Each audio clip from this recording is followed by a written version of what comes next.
Hi guys.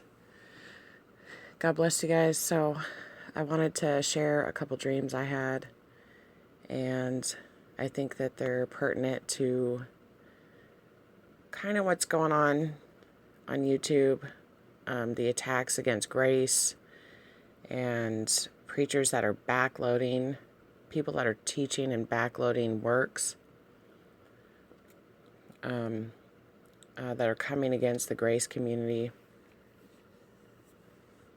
The Lord is so faithful and He is so true to give us encouragement and make sure that we're not walking in fear and condemnation. So I think it was like on the 13th or the 12th, I had a dream that I was in this forest type setting, and this woman had, I guess she had these marmots that had gotten out. They were running around, and she come up to me and she says, "Now you guys, before this dream, I had no idea what a marmot was." When I woke up, I had to look up what a marmot.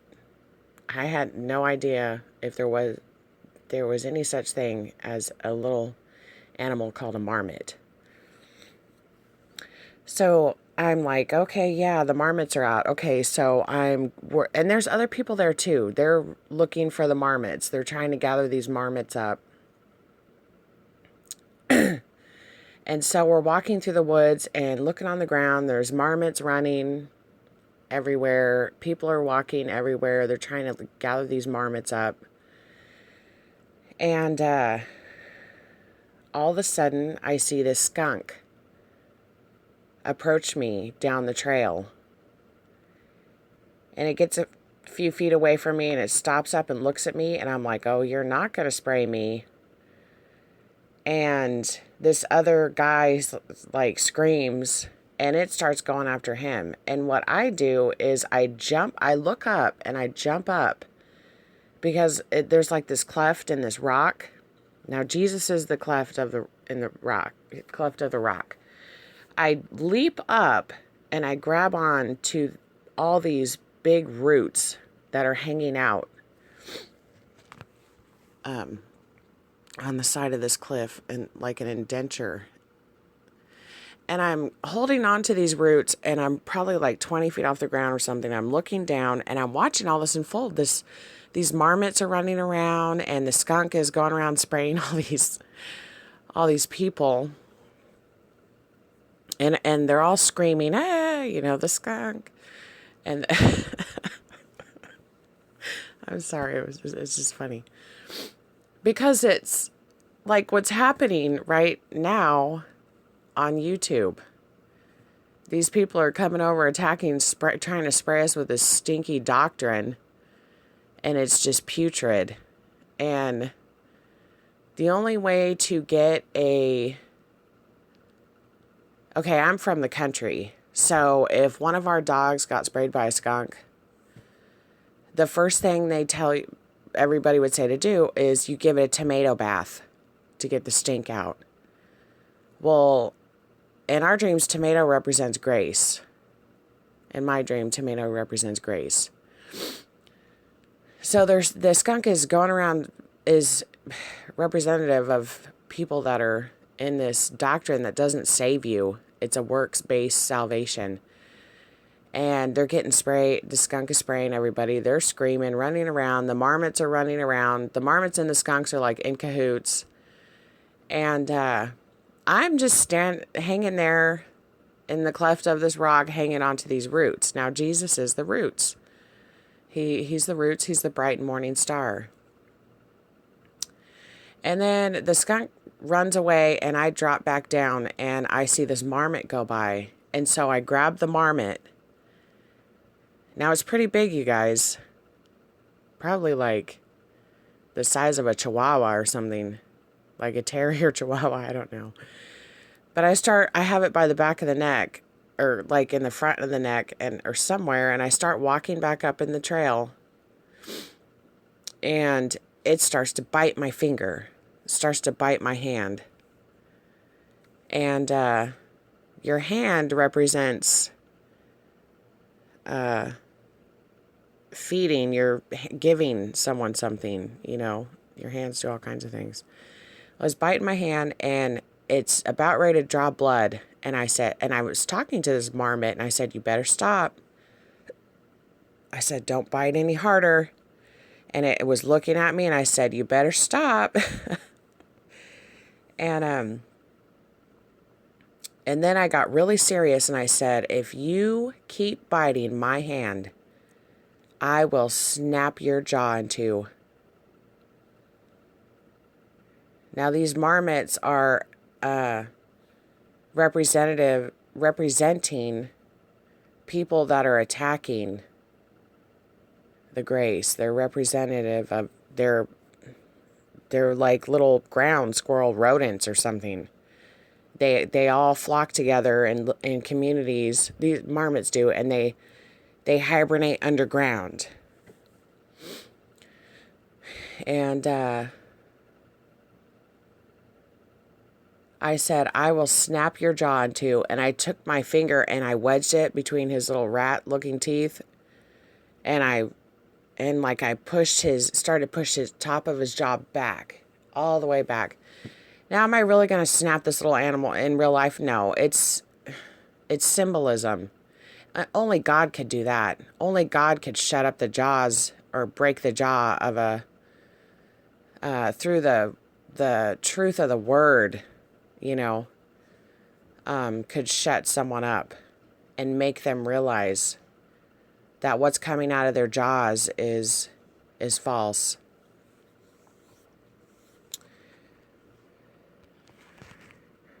Okay, I'm back. My dogs had to go outside. So anyway, yeah. That was the end of that dream. The marmot was trying to bite me. The skunk was trying to spray me, but I was up off the ground, safe, and hanging on to the roots, which is Jesus Christ. He is our foundation. He is our roots. And so when I woke up and I looked up the marmots and everything, I was just like, oh my goodness, there really is a marmot. Something called a marmot. And my second dream was day before yesterday. I can't remember, but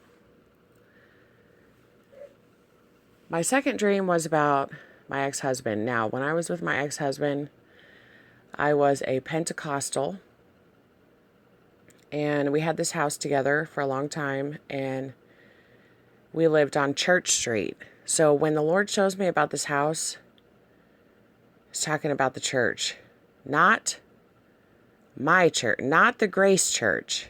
This is the apostate church. This is not the faith-filled believer, once saved, always saved church. This is you have to work and earn your way to heaven, and you can lose your salvation if you're not obedient to every command and law. The apostate church. That's the apostate church.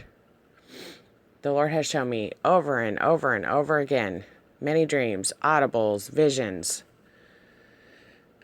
And right now, my ex-husband, he believes the Lord uses him in my dreams to represent the apostate, and a false church. Right now, he believes he's I don't know what they call him. He's in that Hebrews roots movement, Judaism, don't eat pork, trying to keep the laws, blow your trumpet 3 times a day and on your prayer, and all different, I don't even know, but it's bad. It consumes his whole day trying to be perfect for God and walk in every law and this and that. Anyway, so the starter dream is I am going to get pizza. And I'm pregnant in this dream. I'm going to get pizza, and I'm walking to get pizza, and I'm walking towards my old town. And pizza in my dreams represents grace. It's got the milk and the meat, the cheese and the meat on it. And I stop and I look over and I see this nail salon. Now, when the Lord shows me nails or nail salon in a dream, it's fake nails. What do you do when you go to the nail salon? You get fake nails. To me, that's what it equivalates. That's what it means to me. And I see this truck out there, and I walk up to the truck, and my ex-husband's in there, sitting in there. And I'm like, what is he doing sitting at a nail salon? And so I poke my head in, and he looks all surprised, and I said, what are you doing? And I had this dream after, like, severely just getting attacked. And I said, what are you doing?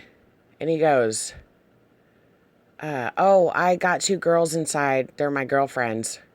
I'm waiting for them. I'm getting their paying to get their nails done. I said, you're paying to get their nails done? So what do we got here? Paying to get fake nails on. The true nails are Jesus was nailed to the cross. He died. He shed his blood for us so that all those that believe would have everlasting life, right? Faith plus nothing in Jesus is how we're saved. But he is purchasing. These are his little minions, whatever they are, his girlfriends. He's purchasing their salvation with these fake nails on the fingers. And this isn't the first time I've been shown fake nails as it's a fake gospel. It's a fake belief. It's an apostate. It's apostasy. It's fake. And I said, oh. And then the girls come out and they are like 17, 18. And one is really big. I mean, I'm a big girl, but this one, she was probably like 3 times my size. And the other one was really skinny. Now, when the Lord shows me bigger people, whether it doesn't matter what it is, it could be a child, a man, a woman, a dog. It means they're in their flesh. They're puffed up with pride in their own works for their own salvation. And the other one had bleach blonde straw hair. Like that hair beyond repair. You bleached it so many times, trying to make it white as snow. And so both of these girls were in law. They're trying to work for their salvation or earn their salvation or keep their salvation. But they're just being real yucky to me. They're like, oh, is this your ex? Oh. And then I looked at Frank and I said, who's driving your car? And he looked around like, I don't know. Because he was in the passenger seat. Well, Jesus ain't driving your car. That's what it looks like. And then so the next scene, we're going down the road. And these girls are sitting behind me in this truck. And they're just like, me, like talking smack or something. And I'm getting irritated and just being mocking, taunting, making rude comments. And one of the girls grabs my shirt from the back and yanks it like real fast and let's go. Let's go. And then she grabs it again. And I kind of looked behind my shoulder. I said, don't touch me. And what she was doing was she was trying to see if my shirt was inside out. She was trying to see if the seam of my shirt, my garment, was inside out. And what that means, which it wasn't, what that means is she's trying to test to see if my gospel, not my gospel, but the grace gospel, the one I believe in, is true or not. My garment of salvation, is it wrong? Is it inside out? Is it squirrely? You know? But I looked and it wasn't. My shirt was right side out. And I said, don't touch me. Do you understand who I am? And she stopped touching me. And we need to know our identity in Jesus Christ. When someone comes up to you and starts accusing you and mocking you and testing you, we need to know what we believe and how we're saved and what Jesus did on the cross, because that is the truth of the gospel. We need to tell them it's by faith alone in Jesus Christ. It's always been by our faith and nothing else. Jesus did it all on the cross. So here's my two accusers. And then I looked at Frank and I said, you really like them young and stupid. You like them young and stupid so you can mold them and brainwash them and tell them anything you want. And then the next scene was, and that's how it is on YouTube. Like,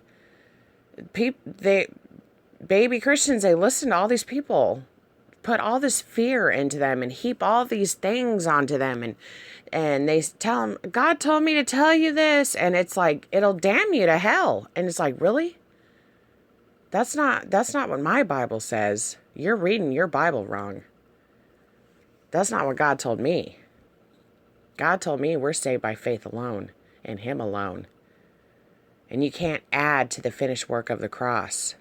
So if you're trying to add to something, you better go back and read that again and figure out who the audience is of that book, that scripture, or that book that you're reading. Is it to us, or who is it to? Because you're confused. So the next scene was, he takes me back to the house, to that Church Street house, the apostate church. It represents something in my past that was, I was in a legalism. And I walk in the house and I get to a window and I look out a window, my side window. And now window, when you're looking out a window in a dream, in my dreams, that means prophetic. That means this is going to happen, or it is happening in the now. It's not explaining a certain situation. This is happening now, or it is going to happen. So I'm looking out and I see Pastor Tim Henderson. And he's standing up, or he's in a, like he's on a, looks like he's preaching to a church. Now, what street am I on? Church Street. What did I used to be caught in? Legalism. Working for your salvation. Your salvation can be taken away. There's no such thing as once saved, always saved. You have to earn and maintain your salvation with obedient to the law and your good works. Okay, it's not just by faith alone. That's what time period God's showing me. And there's Pastor Tim, and he's out there in the yard, and he's preaching. He's preaching. What does he preach? Grace. It's by faith alone. Through what Christ did on the cross. It's by faith alone that we're saved and sealed. And the only way we're out without spot or wrinkle, and the only way we're made righteous, is because Jesus did it for us. It's not things we do with our hands or our works or our own goodness that saves us. It's what Jesus did. He did it all for us, okay? So I'm like, oh, Pastor Tim's out there preaching. There is nobody listening to him. And he looks frustrated and tired. And this is a confirmation to Lashara Pinckney's video that she put out earlier. And this is the reason why I'm even sharing this, but because it is a confirmation to her dream about Pastor Tim Henderson. And it's not just Pastor Tim Henderson. It's a lot of us. We are preaching, he's the preacher. I'm not. I just have dreams and just know how I'm saved, okay? I'm just a woman on here, like, hey, you're trying to lead people to the cross by my testimony, what the Lord has shown me, and doing the best I can, you guys. Trying to get people out of fear and guilt and shame trying to help them out of the bondage of the law, the accursed gospel. But that's what a lot of us are doing on YouTube. We're just trying to be led by the Spirit and led to where we're supposed to be to help people. And seems like nobody is listening. All we get is the Marmots and the Skunks. But God gives us these roots to hang on to when we feel like kicking our computers, drop kicking our phones. Okay, I've had enough. The Lord says it's okay. You're fine. Because the things that people say to us to attack us, it wears down on you. It wears you down. But the Lord always says, hey, I got you. You're hanging on you're in the foundation of Jesus Christ. I will take care of it. I see what you're doing. And we think that we don't reach anybody, but I'm telling you, whether it's that day or next week or the month after that, the Lord speaks to that person. Something will happen in their lives and they will say, oh my goodness, I hope that pastor was true. I hope that woman was true when she said that we're saved by our faith alone, because right now what's happening in my life, I have no control over. And the way I react right now, or the situation that's going to occur out of what's happening in my life, according to my church, could send me straight to hell. So you see, God has a way of revealing truth in your life. If you have your eyes open, and you have a heart to receive it.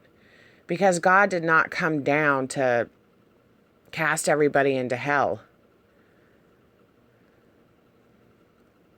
We are saved by grace through faith, you guys, in Jesus Christ alone, period. That's it.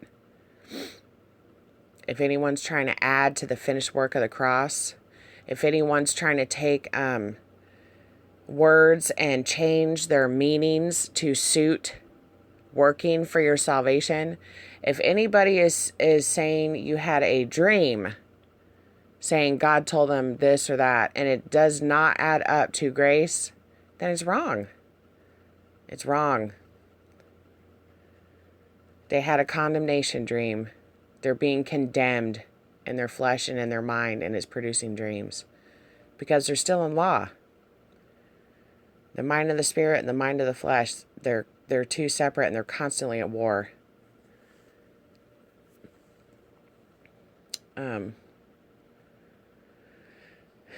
So, you guys, I just want to share this with you. I hope you listen to the end. I hope there's some type of encouragement in there for you. Keep holding on to the roots. Things are going to happen. Someone's going to try to spray you with a stinky gospel, an accursed gospel. Someone's going to try to bite you, attack you, or whatever, but God has your back. And He will shut that down. He'll only let that stuff go on for so long. He will renew you and strengthen you and give you an overflow of His love and His Spirit. And He's amazing, you guys. All right. I love you and have a blessed day.